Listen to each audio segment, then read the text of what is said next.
Weird. Weird. Okay. Sorry about that. I don't know why that setting got changed. I wouldn't have had a reason to change that. There we go. Okay. Happy Squirrel Appreciation Day, apparently. I hope folks are doing as well as you can under the circumstances. As you may have noticed from the title, this is intended to be a zero politics stream. You don't need me to tell you what's going on, and you can probably guess how I feel about it. So I don't really want to have that be my time on the stream, and that's I don't need that eating up my professional life on top of everything else. When I feel willing to open that up for a discussion topic again in future, you'll know, but the next few of these are probably going to be a no politics stream, including my Twitch streams. Cause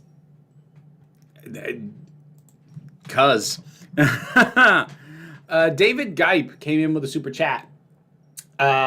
May not be able to make it, so for the support. Thank you very much, David. Reminder for anyone who's new. While I will try and keep up with the chat, I make no promises about seeing or responding to your question or comment. The one thing that will guarantee it is to do it as a super chat, which will also get you a little gay heart of appreciation from me. Why do some TV shows do so well when adapted to films while others seem to fall flat on their face? Inherent to the shows or due more to failures of adaptation? I think more often than not, it has to do with the nature of the show. Like, some things, all you have to do is do like a bigger version of an episode of the show. That's why, honestly, more episodic stuff tends to translate at least better, if not consistently well, at least better. Because if there was a very standard formula for the show for any given episode, then you just take that formula and do it bigger on a scale that the show couldn't do. That's where you get your, your Mission Impossibles and honestly the Star Trek movies, the good ones at least.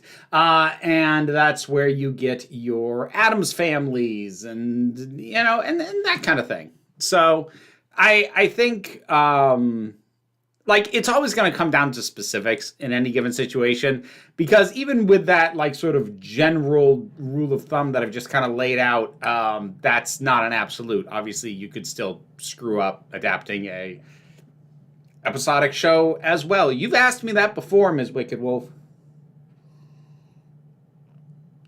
Do I think I'll ever get around to the Children of Time book sequels? I don't know. I've still got other commissioned books I need to get through. I think we're looking at a fairly lengthy bit of time before my schedule for, do you want to read this that no one's commissioning you to read, actually opens up. It's going to be a little bit, if it ever happens. Also, you get a way bigger budget. Yeah, that was kind of what I said, 255. You just do what the show is known for, but do it bigger and grander than you could do. A 1 hour, 1.5 hour movie feels bigger than an entire season of TV. Again, Black Cover, that depends on the show. I don't think that's true when you're talking a serialized show. So it's less true of more recent television trends. But sort of classic TV, oh yeah, for sure.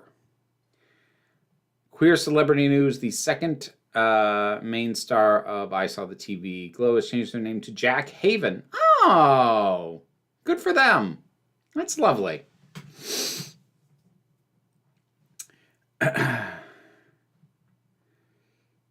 We should come here to read all 15 books of Wheel of Time. It would not be cheap for you to do that. I just hope you realize it. Yeah, same with me, learning curves, but that, the thing is, most of what I do for work, I can't have the distraction, because, if I'm watching something on, all right, Anonymous China, your comments are going to get deleted, not because of any disagreement, but because this is very specifically a politics-free chat. And it's not a matter of disagreement with the sentiment. The title says we're not doing that today. So you need to go away because you do not listen. So there's that. But yeah, like even with audiobooks, like the only time I really get a chance to listen to audiobooks is when I travel. Like if I have to drive somewhere for a while or if I've got a plane flight somewhere, but that is not as regular an event as it used to be. Because like my day-to-day workflow, I'm watching something, I'm filming something, I'm editing something, I need to be actively listening in all those cases. But the only thing is like if I was gaming. So yeah, even with audiobooks, while they make it easier, they make it way easier. That's not always that's not always going to work out well or go quickly. What about the reverse? What should movies made into TV series attempt to do? Well, generally, if you're going to try and make a movie into a TV series, the best candidates for that are things where the movie introduced an idea, but like either that idea couldn't fully be explored or it has a setting or a premise that really opens it up to a lot of, like, honestly, as much as I enjoy the first Men in Black movie, that concept suits a TV show much better than a film franchise. Like, it just does. So, yeah. My favorite Trek movie is The Voyage Home, but that could totally be a regular episode of a Trek show. Oh, absolutely could be. That's my favorite, too. So, agreed on both counts, I guess. Audiobooks are great while sewing. I'm trying to learn how to sew. I'm working on that. I got a sewing machine that might actually have problems with it. I'm trying to sort that out. I draw for a living. I can't listen while sketching, but it's pretty easy while I work on the colors. That makes sense. That makes sense. Would you ever want to see a big budget Hollywood Doctor Who movie? No, never, ever, never, ever, ever. No. No. Did I mention no?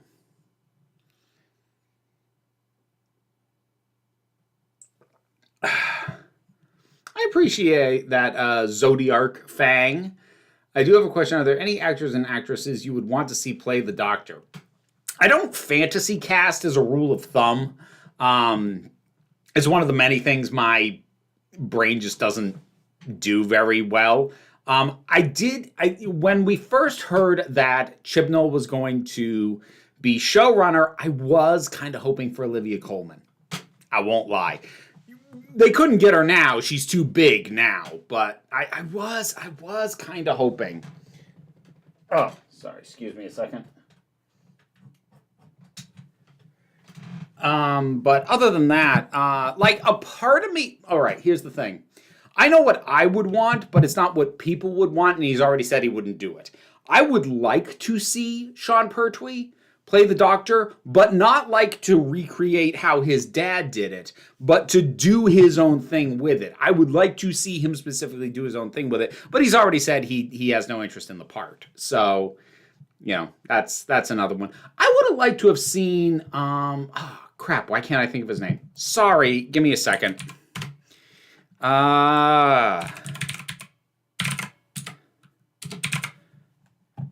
See, there are a couple of folks who've been on the show before as other characters, but we know that you can do that. That's fine. That happened with Colin Baker. It happened with Peter Capaldi. That's not a problem.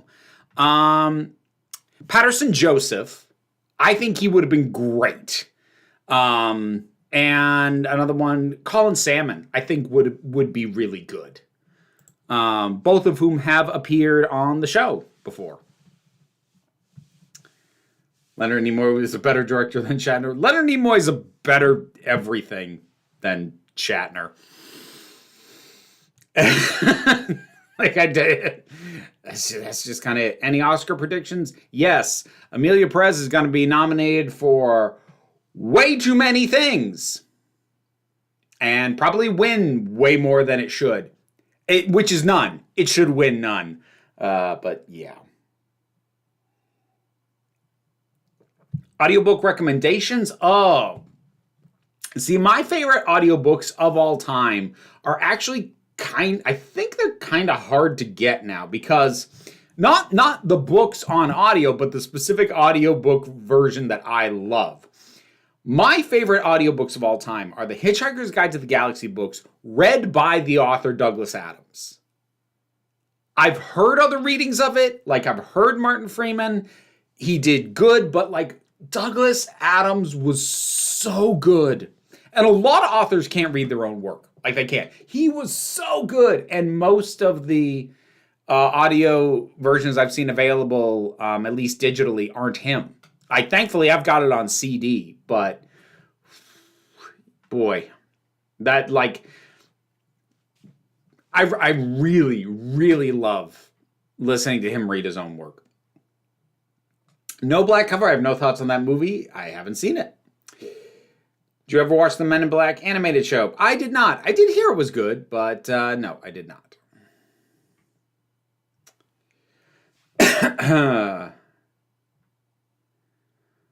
What about an Aardman animated episode of Doctor Who? Do you think, I think like Aardman did for the Star Wars series? I don't know. I'm not as enamored in general with the idea of an animated Doctor Who, which is, in a way, a little weird for me because I love animation. But I don't know. Something like the idea of an animated Doctor Who has never excited me. And that includes like when I've seen people like, ooh, I did like this little short animation as a Doctor Who fan. Doesn't it look cool? I'm like, it does look cool, but I wouldn't want to watch more of it. I don't know why. I don't know. I think the problem's me.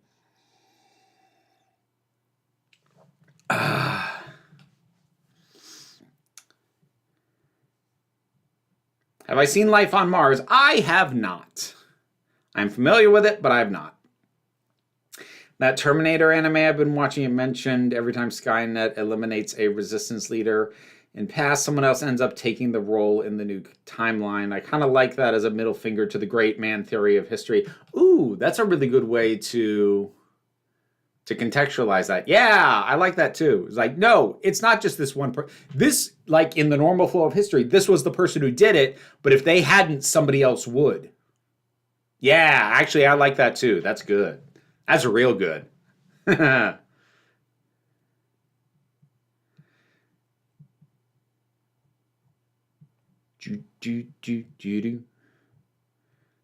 see. Same year, he played Elton in Love and Monsters. Mark Warren also played Dracula in a not very good BBC adaptation.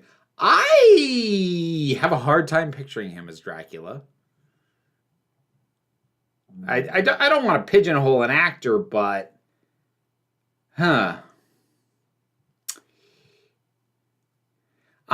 Everyone keeps telling me that, Adrian. Like, somebody either has to pay me or... Like... Blake 7 was in consideration for like a show for Jesse and I to consider for the podcast. The reason we didn't really consider it for very long is that part of the reason the format of the podcast is something that at least one of us has seen before. Like, I'd seen Farscape.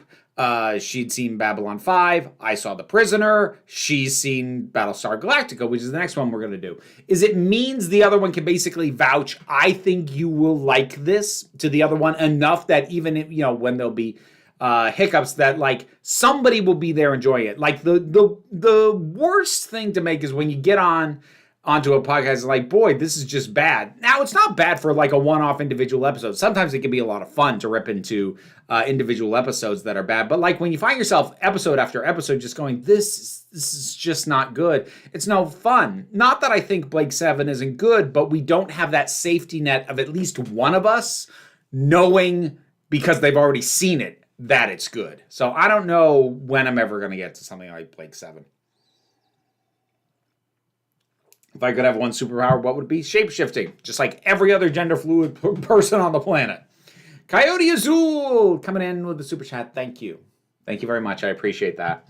I saw Douglas Adams when I was in college in the 90s. He read nonfiction about one of his trips. Hilarious. Yeah. My soul feels warm when I hear that man speak. And gone too soon.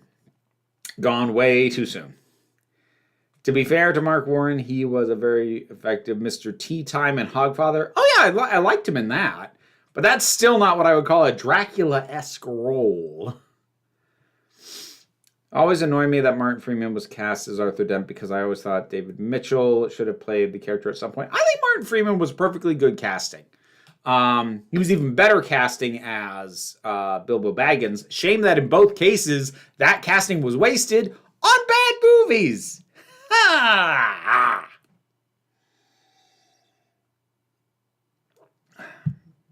I heard Adam say reality is funnier than fiction, but it almost never has a proper punchline. Oh, that's him to a T. I'm overdue for a reread of the Hitchhiker's books. Like those books mean a lot to me. They really do. And actually, as again, I'm not going to dwell on this because we're not doing politics, but as we enter a time of troubles, I think those would be real good comfort. Right about now. Who would you say is the best person cast as the Doctor if the writers had utilized their full potential? I think Whittaker could have been the best Doctor, but Chibnall. I mean, I don't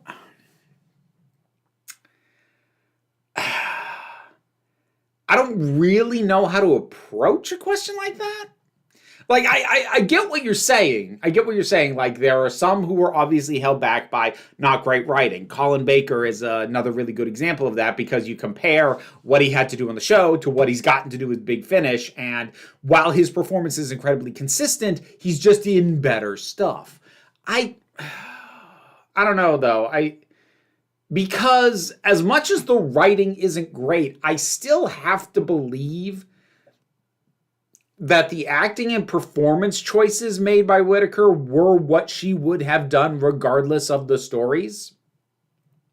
So I'm not sure there's anybody who I would classify in that way, like they would have been better as the Doctor with better scripts. I think there are definitely Doctors who are underappreciated because they had too many bad stories. Whittaker, Colin Baker in his TV run. For a while, Sylvester McCoy, he's thankfully gotten a much-deserved reassessment in more recent years, but I don't think in any case the actual performance of them as the Doctor would significantly change. Because again, like, I have to believe that the acting choices and the way it was performed was still their choice, if that makes sense. Like, all of them could benefit from better scripts, at least at a few points, but I don't know.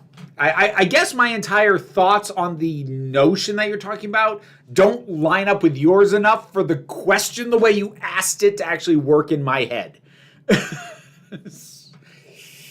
Hopefully that tracks and made sense. Twilord coming in with a super chat. Thank you very much. Torn between wanting to rewatch Stargate because I adore the characters and the replicators and knowing it hurt to see how badly it aged.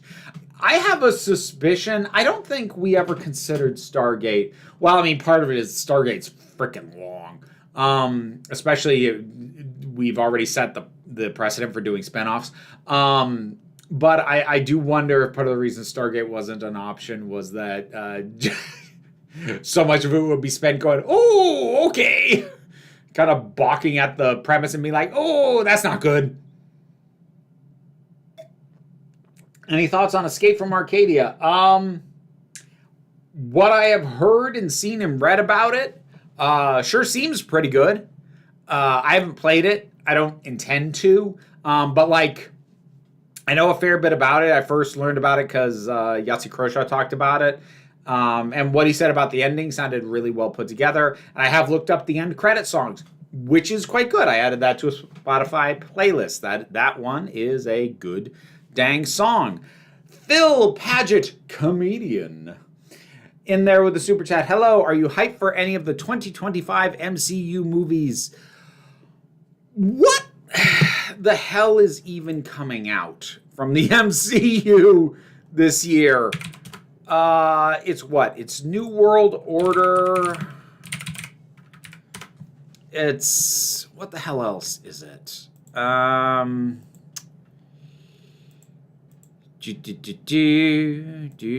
Okay, so this year is Captain America New World Order, Thunderbolts, Fantastic Four. I don't even have an opinion on that because we don't even have so much as a trailer on that. We haven't even really, I don't think, officially seen the actors in costume. We've just seen production art of it. So I'm not really excited for any of these. Like, Thunderbolts could be fun, but like, the problem is I don't have a ton of faith in Marvel right now. So it's hard for me to get hyped for any of these. Captain America Brave New World. Like, look, I think that Falcon and the Winter Soldier is better than a lot of people's hindsight is acting like it is. It does have problems, but I feel like a lot of people are writing off more of the show than at least I would be writing off, based primarily off how the villains are handled. Because the way the villains are handled, not good, undermines the message, bad politics. But, like, there's more good in there than people are currently acting. That having been said, it does have some fundamental problems with it. So, you know, knowing that there's the same writers behind the new movie, it feels like a mixed blessing. I don't know. And again, Thunderbolts, I don't know, man. Maybe it'll be fun. I don't know.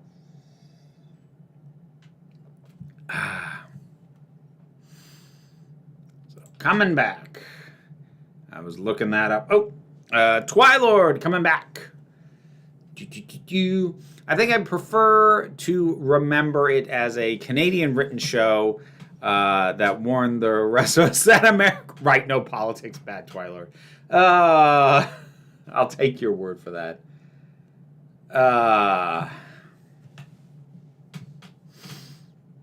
I mean, there's a lot of inherent notions about Stargate just from core premise. Just, you know, but I've only ever seen the movie, so I don't want to talk out of my rear end about, you know, a TV show that I haven't actually seen any episodes of. Elijah Anderson, thank you very much. Coming in from Boise. Hope you and your fam are safe. Bought an illustrated copy of Stardust before all that. Don't know if I should read it or not. Well, I mean, when it comes to that, but first of all, I am okay. My family is safe. But as far as that goes, you bought it before. So the money's already been spent. And my general view on these kinds of things is once the money's already been spent, you can't undo that. There's the ick factor and the harm factor. You didn't know at the time you bought it. Now you do. Presumably you wouldn't buy it now. So, like, that is what it is. The question is whether or not you feel too much of a sensation of ick in trying to read it. As a book, just setting everything else aside and not saying this as an endorsement of like everyone should read it, it's a pretty good book. I thought it was pretty good. I have no desire to reread it. I've got a copy of it, so, you know. Yeah. Boy, oh boy. What is your favorite Daniel Craig Bond film? Skyfall. It's not even close. There's a little bit Ms. Wicked Wolf, yes.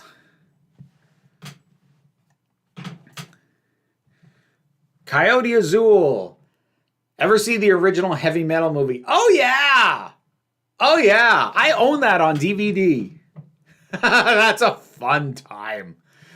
Boy, you want to talk about aspects of it that have aged badly. I used to subscribe to Heavy Metal magazine, and I eventually dropped off it simply because, like, I had to trim some expenses, but, like, it was worth it to me for a while because you could pretty much be guaranteed at least one story in there was going to be really good. It may not be the primary story that they put on the cover. It may not be one of the long ones. It may be one of the one-pagers, but at least one story every issue was gonna be really good. I liked Heavy Metal the movie. I've still got the magazines that I got. I didn't get rid of them. I mean, I like Heavy Metal as a product. I think it's just the way to put it. A recurring plot point in Stargate is the characters have a chance to get some advanced technology but turn it down for ethical reasons because that's how the U.S. military be. Sarcasm. Yeah. That is, yeah. Yeah. Favorite DreamWorks animated movie? Going off of memory, I want to say How to Train Your Dragon 2. I don't know if that's still true. Like, the three battling it out for top spot would be the first two How to Train Your Dragons and Puss in Boots: The Last Wish. So those three are my top three. I have a hard time ordering them. And then Kung Fu Panda comes in at a close fourth. The original. For some reason, the sequel is more beloved now than the original, which I don't get. And none of the sequel's bad. The sequel's perfectly fine, but I don't get it. I don't get why people think it's better. The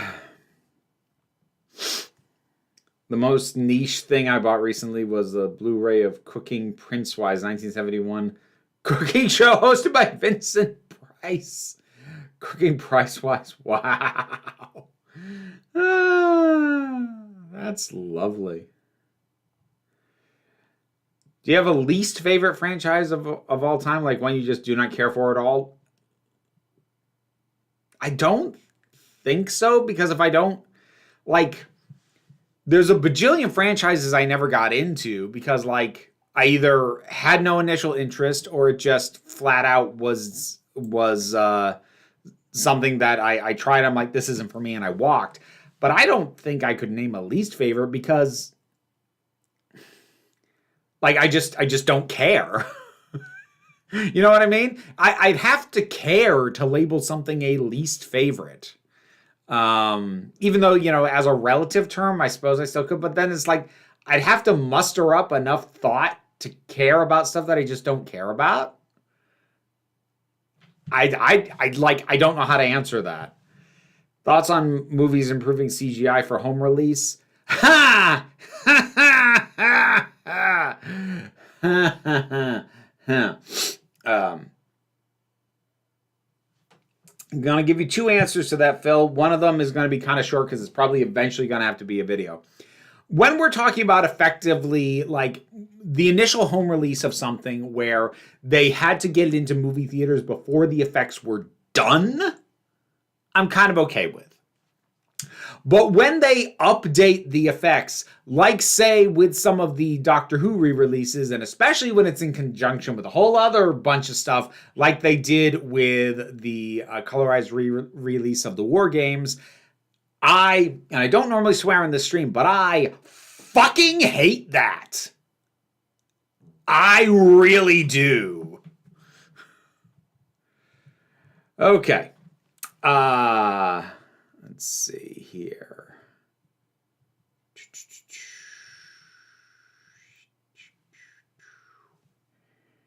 All right. I need to check the Discord. Hey, Meg. Good to see ya. All right. So, reminder that the Council of Geeks is... Oh, geez, more questions than usual. Okay, I got to get through these quick. I went to Anthem, New England this weekend. I have now decided that New England will be my future home. Any advice on how to live up there other than layering up?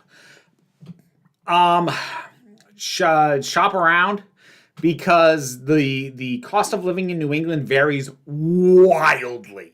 Because there are some parts of New England that are really expensive to live in and some that very much aren't. And it's generally going to be the more rural ones that aren't. And you need to decide whether that is, too much. Because the more built up places like Boston or the more touristy spots, even in Vermont, like Stowe, like those are expensive dang places to live. So just be sure you look around a fair bit. I hope you had fun at A&E. Somebody I know went there and had a great time. Assuming you've seen Wicked on screen, did you notice? Oh, and thankfully you spoilered it out, so I can't see. No, I still haven't seen Wicked.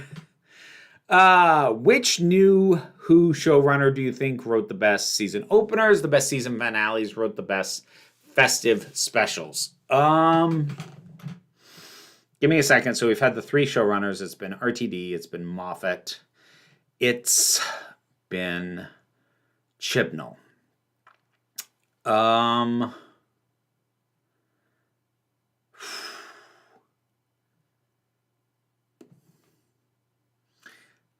See, this is going to sound super biased, and I don't mean it to be, but you gave me 3 specific categories, and I think I like Chibnall for all 3 of those best. I don't think he's the best showrunner, but openers, finales, and he at various points botched all of those, but so did RTD. So yeah, no, I think I'd go Moffat. Do you plan on writing another book? Yes, I need to finish a draft for a follow-up novel. That is on the to-do list. No even vague promises of when that would ever be out, but it is my intention to have a finished draft before the year's over. Hopefully well before, but trying to keep it realistic. What's the best way to keep warm? In my experience, body heat.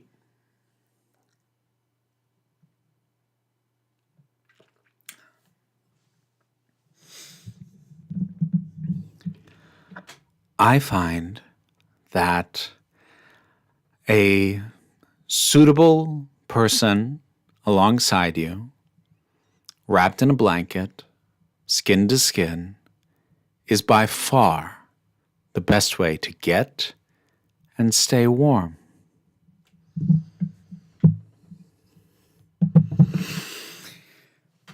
With consent, naturally. Have you ever watched Z Nation? Nope. What is the best thing about living in a place like NYC?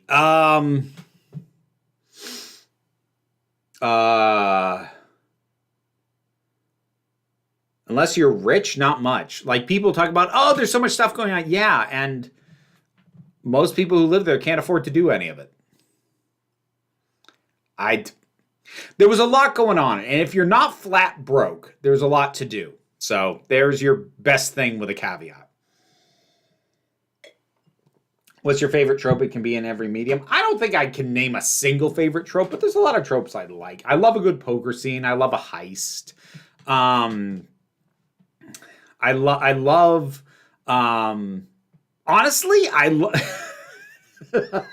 someone's going to clip this one and get me in trouble. I love the devil. As a character, when people actually put thought into depictions of the devil, I think it gets some really fascinating stuff.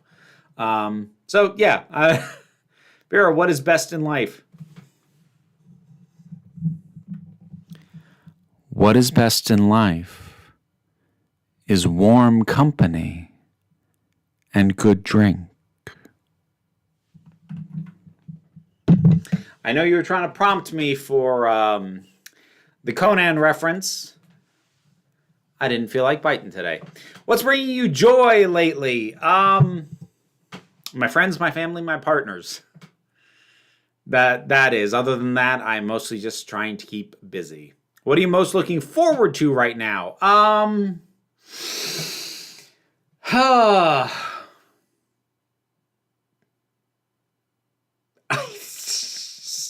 don't know. Like I'm just trying to think of like what's coming out this year, and it's like I don't know, man.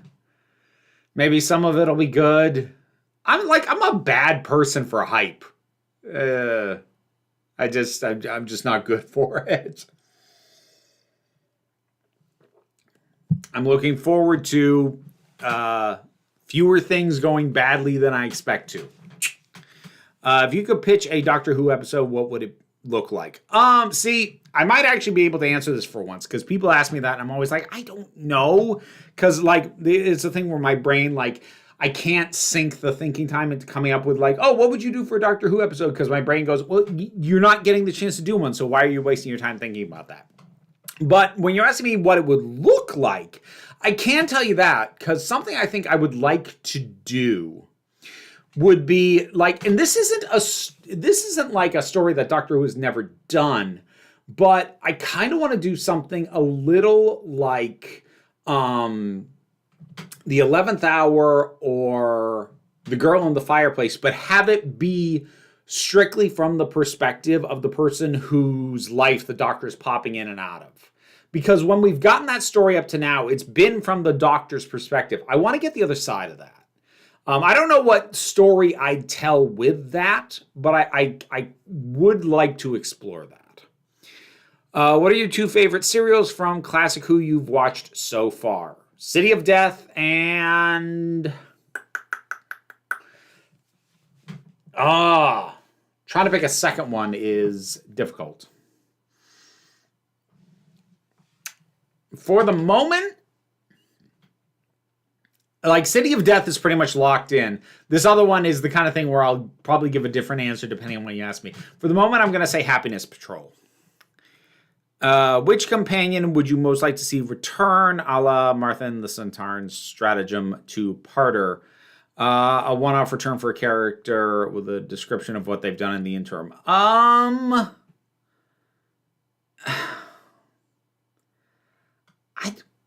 I don't get that excited by companions returning. I mean, I like Doctor Who to be a show that keeps moving forward and doesn't get hung up in its own history. So, like, the notion of returning companions generally doesn't interest me all that much. I guess my old answer would have been Donna, but we've already done that now. I don't know. Like, we've had Donna come back. We've had Ace come back.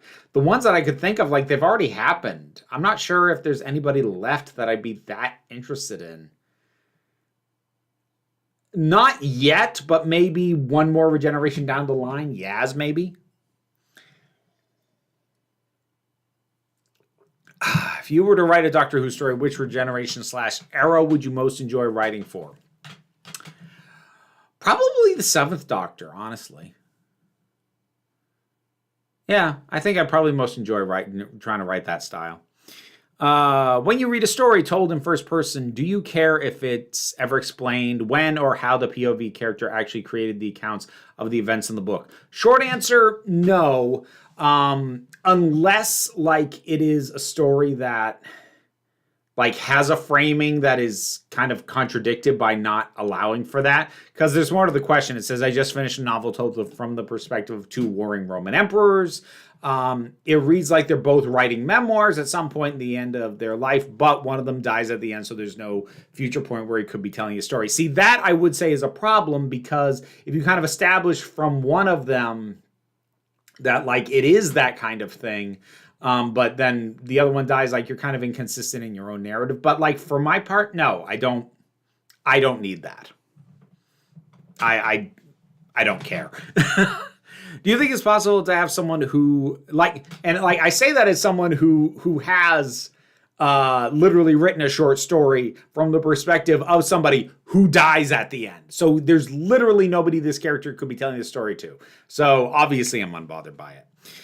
Do you think it's possible to have someone who worked for you meaningfully consent to be a submissive for you? I've watched a lot of content about the Neil Gaiman situation. We're going to minimize that talk overall, but the question isn't really about that. And I came across that take at one point, i.e. the idea that the power imbalance of an employer-employee relationship is just too much for you to ever be confident of the level of consent needed for ethical BDSM. Okay, first of all, I'm going to take BDSM completely off the table because my answer is going to be the same regardless of whether or not BDSM is in the mix. And also, I'll point out it's odd. It's odd that you would say that the person who is like the employee would automatically be the submissive, which not necessarily. But take BDSM dynamics out of it 100%. If someone is someone else's employer and they begin a romantic and or sexual relationship, it is unethical for them to remain employer-employee. Period. Zip. End of story. I am not going to go so far as to say you can't start a relationship if that is your initial connection with each other. Because I know, like, love happens and lust happens even way more easily. But if you're going to do that, one of you needs to get a new job. One of you needs to change companies, something. You cannot stay in that dynamic because regardless of the nature of your connection, whether there's BDSM or not, one of you has the power directly to screw with the other one's livelihood. And there really isn't a way around that. So that, like, when you have a romantic or personal disagreement, you're pissing off your boss. No, not okay. There is no overcoming that balance. And if you actually cared about each other that much, one of you should be willing to friggin' get a new job. And if you're not, well, walk it off. About a decade ago, I remember watching a review of the second Hunger Games, I think by Movie Bob, where he said one of the things he found refreshing about the films is you actually see Katniss in bed with her love interest and being physical with them. Because we just finished a decade of Harry Potter movies where even when they were supposed to be like 18, the kids hardly ever kiss each other. Do you think that's a fair criticism about Harry Potter or just another instance of adult Harry Potter viewers not getting, at the end of the day, the story is meant for children? I don't think he was actually intending that as a criticism of Harry Potter. If he worded it the way you're saying that he worded it, that it was kind of, that it was refreshing, that has more to do with being tired of seeing, these relationships that are depicted very chastely and seem very afraid of physical affection. That's not necessarily a criticism of the things that do that, but it is saying, oh, it's nice not to have that this time. So I think you're actually assuming it's a criticism of Harry Potter and kind of asking me to extrapolate on that assumption. I don't agree with the assumption, so I'm going to move on. Would you like to be able to play the bagpipes? Assuming you can't, of course. I can't. I would like to. There's lots of instruments I would like to play. I do not have the patience to learn an instrument. I've tried. It doesn't take. Do you ever consider going back to college? Nope. What is your biggest concern and biggest hope for the next season of Doctor Who? My biggest concern is the reality that it's not going to be enough episodes again, and it won't be. Biggest hope? I don't know. That this is going to sound so cynical. That the Mrs. Flood reveal doesn't piss me off. I know that wasn't really what you were asking for, but that's what I got. With the Watching of Babylon 5 universe coming to an end and at a high level, is it appreciated the long-form storytelling concept brought to modern television? Is it? Wording on this is a little off. I think that at the time it came out, Babylon 5 was sort of in a rush of attempts to do something more serialized in prime time because, it was coming out at the same time as Star Trek DS9 and The X-Files was becoming more serialized and Buffy was around at that point. And while being episodic, its serialized elements were stronger than had been standard in a lot of shows of that nature for a while. So I think it wasn't ahead of its time, but it was part of the early wave of doing the long form storytelling. And I think JMS, for the most part, handled that very well. What are you looking forward to in the watch of Battlestar Galactica? In some ways, without Babylon 5, its long-form story may not have been able to be told. I mean, without having seen Battlestar Galactica, I'm in no position to assess how much it does or doesn't owe to Babylon 5, so I can't really address that notion. What am I looking forward to? I'm looking forward to hopefully enjoying it. I don't know. Like, people are like, tell me a specific thing you're looking forward to. I don't know. I just hope that it's good. Again, like, I'm bad at hype. I am. How do you feel about David Lynch? Rest in peace. Did you ever get into Twin Peaks or any of his movies? I have not seen Twin Peaks. I've only seen, in their entirety, 2 David Lynch movies. I've seen his version of Dune, and I've seen The Straight Story. Dune is quite a mess. The Straight Story is really beautiful. I would like to see more of his stuff. I have not as yet, and I don't know when I will. Have you watched body horror movies like Cronenberg? Any thoughts on them? If so, I have seen my share of body horror movies. They're okay. It's not a genre that I'm automatically drawn to. Like, I think it's pretty telling that my favorite body horror movie is The Thing, which is probably the body horror movie that has the least extended focus on the body horror. Like, it's there, but it tends to happen quickly, and one of the staples of body horror is usually a very lingering and leering camera, which, again, something Cronenberg does a lot. So, like, I appreciate body horror. It's rare that they do a ton for me. Hopes for the next season of Doctor Who. That it is good. Any favorite era of Classic Who? Classic Who, favorite era, honestly, probably right now, McCoy's. The more I see of his era, the more I really, really love it. All right, I'm coming back to the chat. See if there's been any super chats that I missed. And there is! Okay. Tara Staller. Someone at work said something transphobic today without realizing a trans person was in earshot. It's the first time I felt I shouldn't speak up, and I'm trying not to let it set the tone going forward, so thank you for being here. I'm really sorry that happened, Tara. I really am. There's a sense of frustration and helplessness that can happen when you have that quiet realization of, oh, I'm in the company of people who think ill of me or don't understand me in a very fundamental way that makes things kind of unsafe. I'm real sorry that happened. Okay, let's see. Will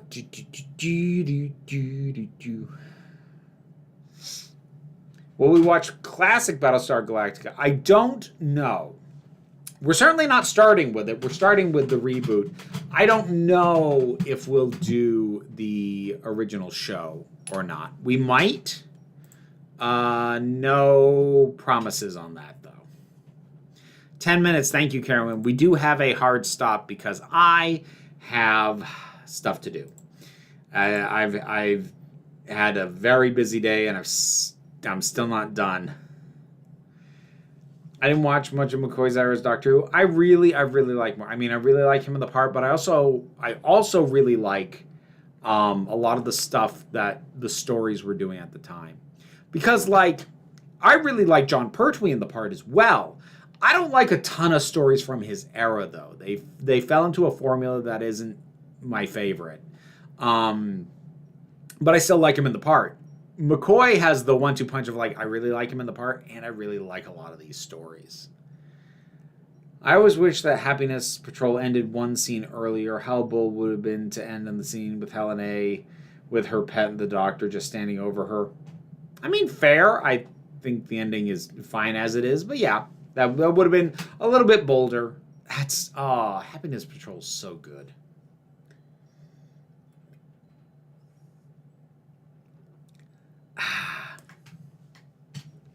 Twilord! Sneaking back in. No, Peter, I did not watch Skeleton Crew. Thank you for the super chat. Sorry for the whiplash, but thoughts on all-consuming aliens as a trope. As well as loving SG-1 Replicators, I adore Sonic's hilariously brutal one. All-consuming aliens. I'm not a huge fan of it. Largely just let me back up. I like the idea of it. The reality when I've seen it depicted often doesn't pan out for me.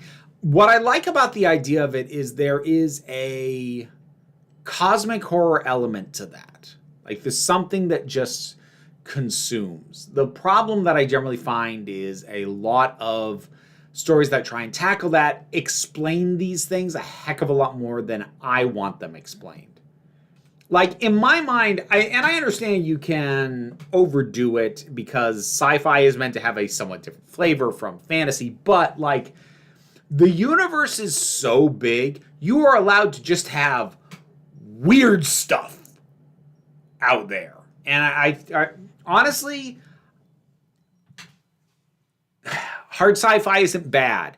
I think way too many people do grounded sci-fi. And I'm not saying that in a like, I want, John Carter of Mars and like more fantasy things in a sci-fi setting. I mean, I do like that, but that's not really what I'm talking about. I would like to see way more sci-fi just get unburdened by the need to feel grounded and accept that sometimes it is okay to say, we don't know what that is or how it works, and to leave it at that.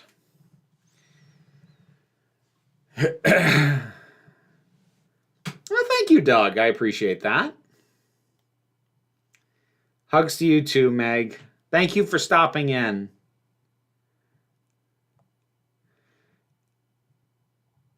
Which Muppet is your favorite? I don't know. I like a lot of Muppets. I like Pepe. I like Rizzo. Probably Animal at the end of the day. I just like the Muppets in general.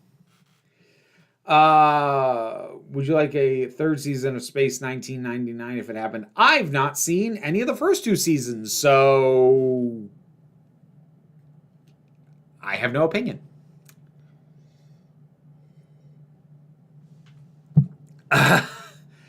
Phil Paget, comedian. What's your favorite Doctor Who logo? Cough, Diamond. Cough. I actually don't know. I'd have to think about it and really look them over. That's actually, I haven't ranked that before. Well, I guess I kind of in a slightly roundabout way have, because I addressed logos when I did my ranking of the opening credits. I do like the diamond. I don't know. I have to look at a full lineup. But yeah, that is a good one. That's easily a top contender. Less Firefly, more Jetsons. That's not quite what I mean. Black cover, honestly, less Firefly, more Farscape. Is a little bit more what I'm going for here. Old Web Shooter. Thank you very much for the super chat. I appreciate it greatly. What are your thoughts on people objecting to being called cis, saying I'm not cis, I'm just a man/woman, saying they respect trans, but that it's disrespectful to call them cis? They're wrong. They're wrong. Because the inherent, I'm going to try and move off from this. It's not strictly a political question, but it leans into politics, so I'll try and burn past it while still answering it. They're wrong, because the inherent nature of that is I'm just a man or woman, you're a trans man or woman. That is inherently othering. if somebody insists, don't call me cisgender, just call me a man or call me a woman, the implication of that is I'm a normal man or woman, which brings with it its own implication that you, as a trans man or woman, are not a normal man or woman. It is innately othering for them to reject the label of cisgender. If they're going to reject the label of cisgender, they better also be insisting that they don't call trans people trans men or women and just call them men or women. Now, that's actually not something people should be doing, to be clear, because for a lot of us, transness is very innate and inherent to our existence, and that's not something that we're ashamed of. And that's something that we're very proud of, is our transness. So, like, I'm not actually suggesting getting rid of the label of trans, but I'm saying that the only way for someone to say, don't call me cis, and not have it be innately othering to trans people is if they also take a position of saying, and I'm not going to call you trans. As long as they're getting the gender right, if they just go like, I'm a woman, you're a woman, that's it. That is, again, a small amount of erasure if somebody likes to be identified as trans, but that is at least consistent in a way that is not innately othering. But using the term trans and insisting nobody call you cis, that is othering. It just is. So they're wrong. So they may believe that they respect trans people, but they are othering them. That's just what they're doing. So I don't want to accuse anybody of like secretly being a transphobe or anything, but I think a lot of people who have those thoughts, they believe that they respect trans people because they like to think that they're a good person, and they think a good person will respect trans people. So they just assume they respect trans people, and they have not actually examined their behavior. Supreme Omega sneaking in right towards the back end there. Sneaking into on the back end. Oh dear. With consent. Only ever with consent. Supreme Omega. It's odd. Flash tends to be portrayed as a jock bully in adaptations because in comics, it only lasted a few years. Flash has been Peter's bestie for decades. Oh, Flash Thompson. Because for a second, my brain went to like the Flash from DC. I'm like, oh yeah, Flash Thompson. I mean, like, this comes back to something that I rambled about. I think possibly even in the previous live stream that I am so sick. I'm so sick of high school age Peter. Every adaptation has at least started with him in high school, if not kept it there the whole time. I'm so sick of it. And that is one of the things that results. Everything resets to the high school dynamic. So Flash Thompson is a bully. Despite the fact that in the comics, that hasn't been true for decades. Doesn't matter. God, I'm so sick of him in high school. Stop it. Stop it. It's been done. Yeah. Hey. Anyway.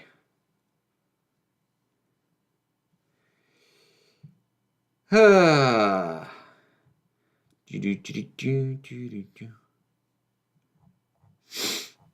think we are just about done. If I had a nickel for every time I got you're the best of those. Oh, I've never met OMG. Oh, yeah. Yeah, context, that's blech. Okay, so earlier today, I released a review for Joker Folie à Deux on my secondary channel, The Break Room of Geeks. So if you want to see me be confused to hell and back by that movie, you can check that out. I don't know if I'll have other Break Room videos up before the weekend. I've got a lot of other stuff going on. I will be streaming on Twitch tomorrow, 12:30 Eastern Standard Time. I will be hopefully finishing up playing Unmetal, which is a Metal Gear spoof game. Pretty decent game and quite funny. So I'm going to finish that up on Twitch tomorrow. Well, hopefully finish it up on Twitch tomorrow. And then Saturday's video is intended to be a look at the movie Amelia Perez. And it'll probably have a crap ton of Oscar nominations by then.